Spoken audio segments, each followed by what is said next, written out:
Hi, intrepid viewers. Well, I have a confession, and that confession is a few days ago when Trump decapitated the National Intelligence Services, and I was very depressed. And I rang Marianne from Revealing Light Tarot, the other Australian auntie. And bless you, Marianne, you dug me out of a ditch again. So it got me thinking, and then yesterday I was looking through NSNBC. Brian Williams, I think his name is. He's the guy who looks like the Marlboro Man. He's got that lantern jaw and that sort of very deep, no-nonsense voice. And he came on camera and he said, it's day 1122 or whatever it is of this administration, and funerals are being held because outrage has died. It's died of exhaustion. And apathy, its close relative, will survive. And it got me thinking more and more. And I thought, why is it, as all this has happened, there haven't been huge protests in America about this? And so that's what I'm going to read on first. That's why the beret. And I'll just share a little story with you. When I was in New York as a young thing, I think it was 1979 or something, I went to an anti-nuclear protest. This was New York before it was cleaned up, and I think it was down in Battery Park or something. And they expected 50,000 people, and 250,000 people turned up because everyone was playing Crosby, Stills, Nash and Young, you know, just absolutely everyone of the time, you know, Joan Baez, all the folk singers, but also all those other names of the time. And it was so amazing. And I've been to several really large protests over the years, particularly in the UK. And there's such a buzz. When you're with tens of thousands, let alone hundreds of thousands of like-minded people, you feel you can take on the world. You really feel things can change. And it gives you energy. When you're depressed and disheartened and disillusioned, you have no energy for anything, right? So all I'm hoping is there's going to be some significant protests going into your summer, guys, because it's in your own best interest. You know, when you're with that many people, all for one issue like this, out of that come other committees that just form, and so you can then follow it up with your particular interest area and so on. So it's really important to get that energy up. And the last thing you need is for people not to turn out to vote because they think there's no point. If they see these huge rolling protests, you want to be part of that. You want to be part of the resistance, not the problem, right? So it's so important, but haven't seen it. I'm sorry if there have been protests that I've missed, and I'm sure there's been a few, but I'm talking big, and you can do it. 3 million with the pussy hats, right? 3 million. Imagine if that was happening once a month from now to November, how it would change the vibe of the country.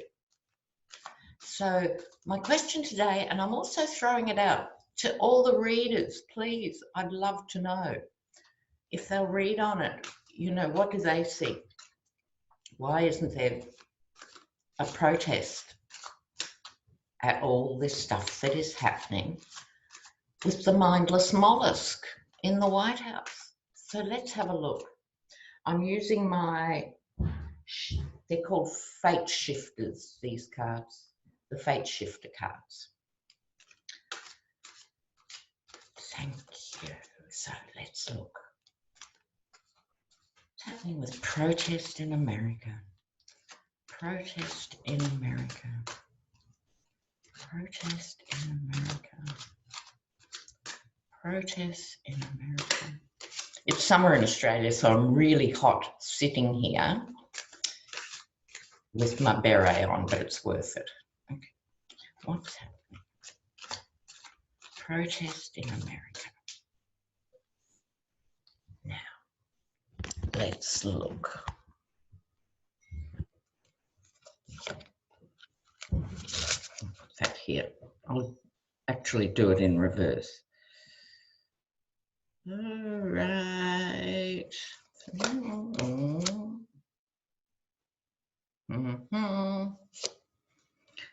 I'm doing a different spread here.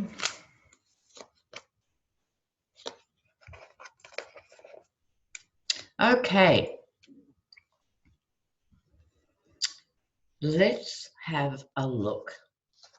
So the first card to come down, the Three of Wands. Can you see that card? Now the Three of Wands, apart from being commerce and trade and all that stuff, has an international component over the waters. It's waiting for your ship to come in. So it's like, maybe I'll go to say everyone's waiting for everyone else to organise the protests or something like that. It's a card of waiting for the ship to come in. Right. So past actions. Nada. Past actions in relation to this topic. It's not happening, just suspended there. What's the current thinking? Nine of Pentacles. This is a bit more optimistic. If you can get it organised, there is energy around the money will come.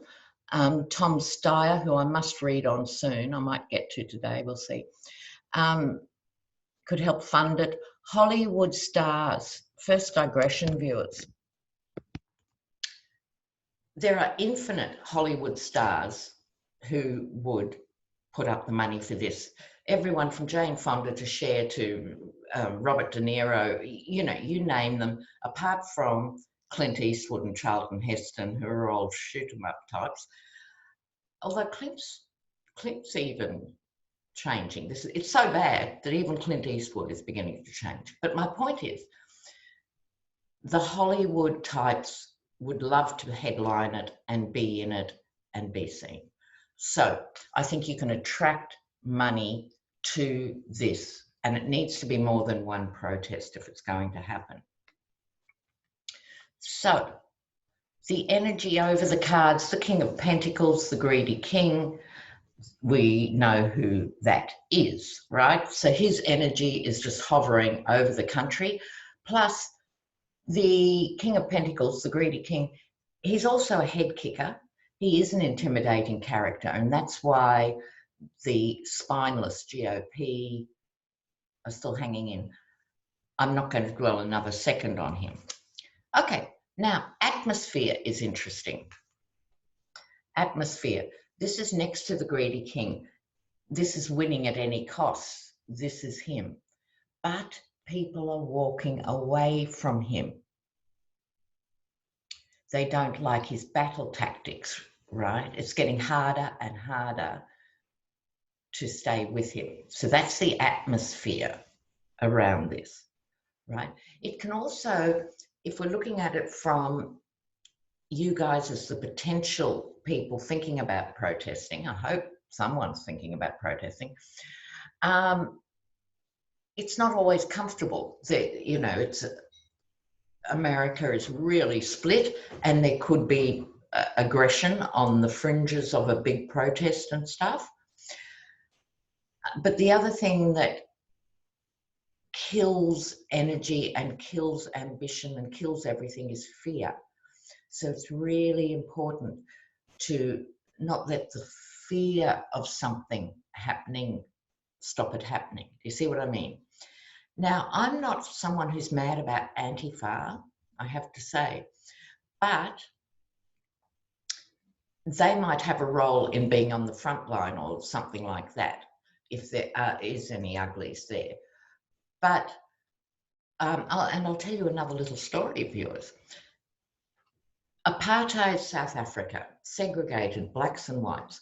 and all the diplomatic stuff had been done over and over, and it was still a segregated country.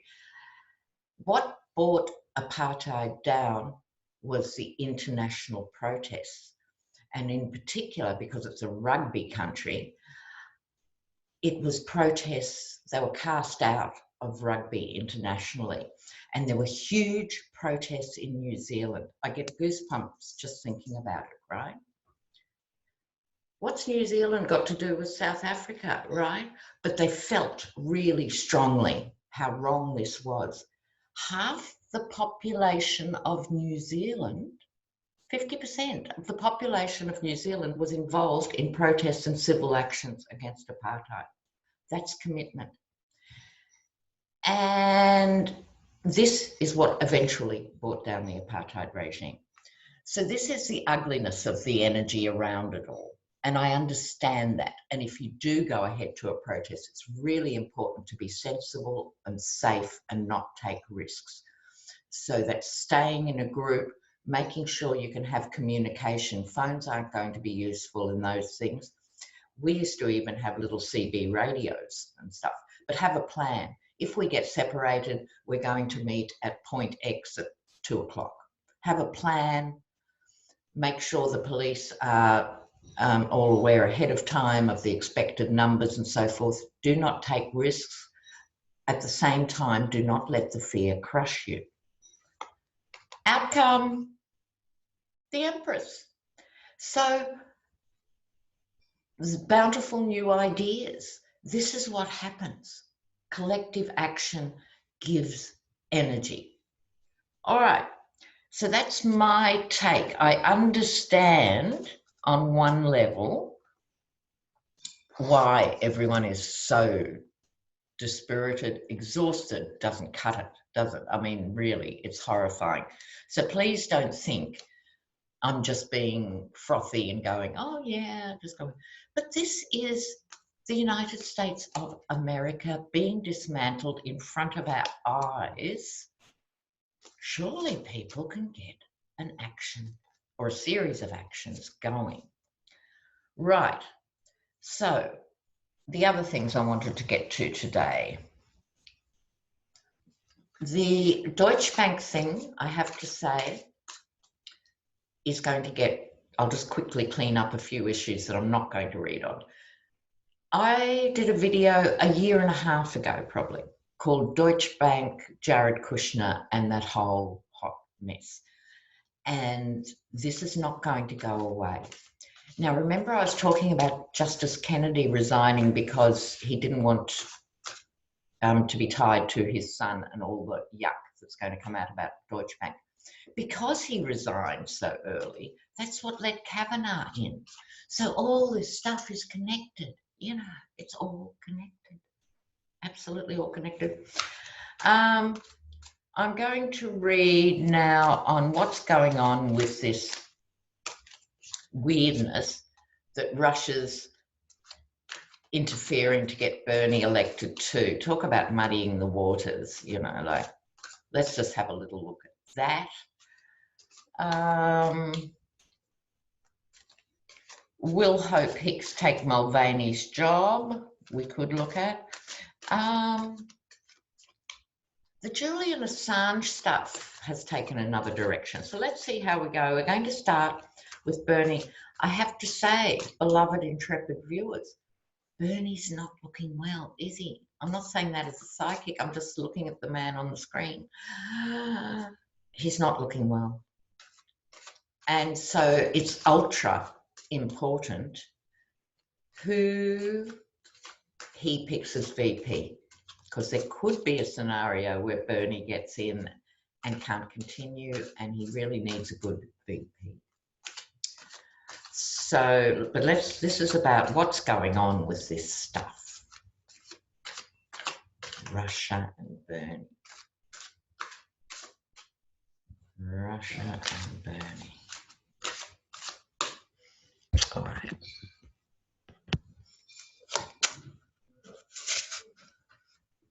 The star, he is the rising star, there is no doubt.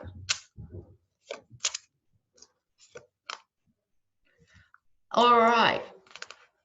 Justice, he's a warrior for wealth redistribution, which is the foundation of justice for us all globally going forward. America, please realise you are not alone. This same thing where the top 10% own 90% of the wealth is true of the UK, I'm sure probably Canada as well, Australia, everywhere else. There's this real unequal distribution. He speaks to the issue of justice. The Ten of Cups, look, this is an illustrious card. It's a card of great success, bang up next to the Devil. And the Devil represents everything that holds us back, all our negativity, but in this case, it obviously speaks to Putin and Trump, you'd have to say, right? So the possibility of him winning is crowded by this. Now, we all know we've got a really long way to go from here to November. Anything could happen with any of the candidates. Some of the sleepers could burst forth. Some of the front runners can fall back. Still a ways to go. But what this is about in terms of Bernie, I'm going to pull some more cards on this because we know it's happening. So I want to know more. So how will this impact Bernie's campaign, I think is a better question. How will this all impact Bernie's campaign? If at all. He might shrug it off. Okay. Bernie's campaign and Russia. Bernie's campaign.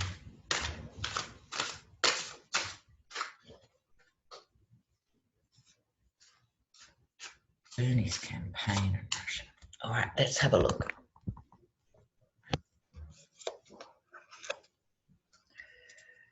Five of Cups, Discipline, King of Swords, Two of Wands.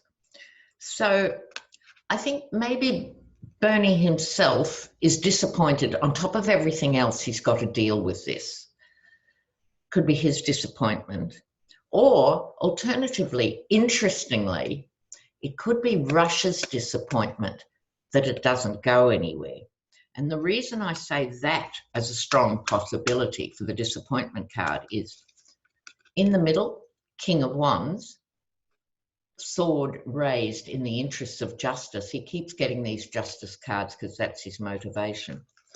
And the Two of Wands, which is making a plan, forming a strategy to deal with it. So in other words, I don't think it's going to derail his campaign. I think he'll find a way of dealing with it that he can address at rallies and stuff. And speaking of rallies, I got lots of comments from viewers who went to Bernie rallies and what a buzz it is when you're in a group of 10,000 people, let alone more. So that's all good. Of course, Bernie, let's say, we have to be honest, comes with risks. It might be a bridge too far for the independents. There are risks. And certainly the other candidates have not gone away yet. So I'm not just sitting here going, it's Bernie or death. It's not like that. So the Dems have to really, at the very least, look at the groundswell of support this guy has, and they have to use that. If they have any other campaign person in there, if Amy McGrath or Buttigieg or anyone, even Elizabeth Warren, the smart thing is to go, how does he connect with the youth and all of that, and be grateful for the ground that he has covered, right? So I'm not saying Bernie's perfect, and I feel a bit frustrated with his Medicare plan, as you know, regular viewers, but he's fighting the good fight. Now, shall we have a look at Tom Steyer? Because I'm just getting a cardboard cutout here. I haven't got a vibe on him, so I'm reading absolutely cold. Tom Steyer. What's the story with Tom Steyer? What are his chances? Tom Steyer. Tom Steyer. Right.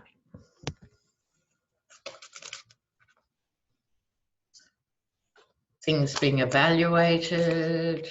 The Justice card again. Good-o. He gets the 5 of Cups too. 8 of Cups. No, he's not going to be there at the end. So at the moment, he's evaluating whether he'll stay in the race. He's polling in the very low levels. He is conflicted. The Dems are also probably fighting in-house. It's a bit like the Bloomberg thing. Do we need another billionaire going forward and stuff? It's not comfortable for Tom Steyer. He's not having fun. He too does have a drive for justice. So that's right. But he gets disappointment, the 5 of Cups, and the walking away. So I think he'll leave. The best we can hope with Tom Steyer is, thanks to Bloomberg's example, thanks to Bloomberg's example, he might continue to fund things, because I think from memory, his horse is vote, vote, vote, helping people to vote, putting money into registering voters. And that raises the issue of voting machines. And Mitch McConnell's got voting machines. You know, Ivanka Trump's got a patent for voting machines. I mean, let me digress again, viewers, because this is very tough, what you're all living through. And trust me, secondhand, it affects everybody. Look, if you go to the political astrologers I've been talking about, it's interesting for getting another whole angle on what's happening spiritually for the country. Now, they don't all agree with each other. We don't always agree as readers, but there tends to be a theme. And one of the themes is it's America's Pluto return, which I think only happens every 247 years or something. Whatever it is, since you had the revolution. And it's calling on America to have to fight for values, if you believe in these values and institutions. So, and to fight for democracy itself. This, you know, it's revisiting all of that energy, right? So I would advise you have a look at the political astrologers that are out there. And there's a mixture. I've named them before. I'm sure you can find them, right? So I've done Tom Steyer. Now I'm going to see. Oh, I want to know what's going on behind the scenes for the GOP now. Are they just hunkering down and going all the way, or are they worried now? What's happening for the GOP? I should have my Russian cards. GOP.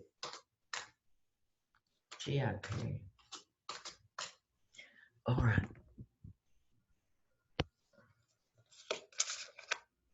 Ooh. Well, if I had to choose 4 cards, these would be the 4 that I'd pick. The Death card. They're on the ropes with this guy because he's simply so unreliable in every way. He's so treacherous even to them. They're really on the skids. Here is the Death card, the end of one whole way of being. They're fighting off everybody because in the aftermath of the impeachment case that was absolutely crystal clear, in light of everything that's happened, they're having to fight off anyone who remotely represents the Pentagon or the intelligence agencies or Homeland Security or any of these, because this stuff is so mad. Walking away let's hope it's the failed mogul walking away. But in this context, it could well be more people leaving the GOP over this issue, and it's keeping them awake at night. Right. All right. Let me put those cards back and we'll start with our next question. A few of you also reported, because you know I called him Caligula in the last video, Caligula's wife, her name was Melonia, not Melania, Melonia. How fascinating is that? Now, let's have a look here. I'm not going to read on Hopix just now. I might get to in another reading. I actually don't care. Assange. Now, there's been major developments in the Assange case. Talking about someone that's hard to like. He's Australian, right? In the big picture, our government should have gone to the UK and said to the Ecuadorian government, he's Australian, we're pulling him back here, even if he was charged here and went to jail in an Australian jail. That's another whole discussion about whether what he did was so radically illegal or whatever. But the UK also, I think, has an order like Australia. You can't extradite someone to a country that has the death penalty for the offence. Please, someone explain to me how the pro-lifers, yes, the 13-year-old who was raped should have her baby, those pro-lifers, they're the ones who support the death penalty. How does that work? I'd appreciate your response because I don't understand that. Right, so Assange, difficult to like in every way. Now, also, it's now been established that someone from the American government went to him, I think in 2016, and said, you can have a presidential pardon if you say that Russia didn't interfere in those elections. It was probably later than that. It was probably 2017. You can have a presidential pardon if you are prepared to say Russia wasn't behind the hacking. Now, regardless of what you think of Julian Assange, that would have been a really tempting offer to most mortals. And he said no, because he knew they were behind it because he was dealing with them. Now, that's one thing. The other thing is, I don't know if all of you caught up with it, but an American ambassador's wife in the UK was driving the car on the wrong side of the road and killed a teenager in the UK. She was then, of course, put on the next flight out and is refusing to go back for a court case and all of that. So what the UK has now said is, we'll discuss Assange if you send her back. Now that's quite clever because America's not going to send her back. Unless, of course, her husband offends the edge, in which case all bets are off. So that's an interesting development. So I'm going to just generically read Julian Assange. I think he was always, I think it's fair to say, on the spectrum, and a complex personality. But what's the future for him? I can't imagine it would be that pleasant, but let's have a look at Julian Assange. He was Mr. WikiLeaks. Roger Stone was talking to him. This is how it all dovetails back. So Julian Assange, who dumped Hillary in it. Julian Assange. All right. What's he gets? Yes. Crossroads. Well, I'm sure he's not sleeping. Okay, wait, right. this would be 4 cards that are all swords. So, the famous 7 of Swords, getting away with what you can get away with. This was him. There's even the Cossack hat and boots here. So, getting away with all that in the early days. He's at a crossroads now, and it's a crossroads between the UK, the US, Assange's lawyers and the rest of the world.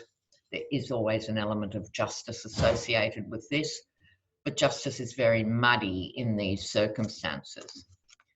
He's not sleeping,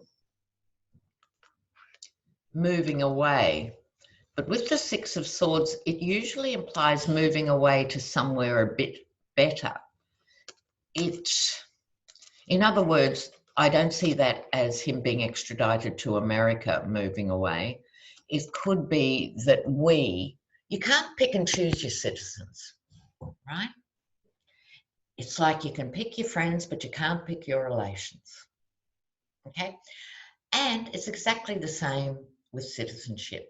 You can't cherry pick nice people and do away with the nasties. Unfortunately, everyone's in the same national boat. So Australia might pick up its act because it has a legal obligation, right? Really, under international law, to bring him back here. Australians aren't warm and fuzzy about Julian Assange. Most people don't like him. So it's not about that. It's about the rule of international law. Okay, well, suddenly this has marched on. A few announcements. I'm off to Greece. So in about a week, I'm doing a very sudden trip to Greece. But do not fear, intrepid viewers. Greece has Wi-Fi. I'll still be coming to you. So I'll be making videos in Athens, hopefully, and the island of Skopelos. So I'm going to the home of democracy. Hopefully it's inspiring. So I'll see you there. Now don't forget the t-shirts. I'll put the link up. Dave said on his last video that it might come up in Australian dollars, which is $40 or something. It's not, they're about 26. And then he said, actually mistakenly, I have to talk to him today. He said, oh, Lena will get 30%, I'll get 30%, and the designer will get 30% or something.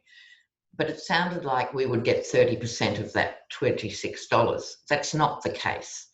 The t-shirts cost virtually all that. There's only $1.50 or something left over. So we are sharing that little $1.50. I just wanted you to be clear on that.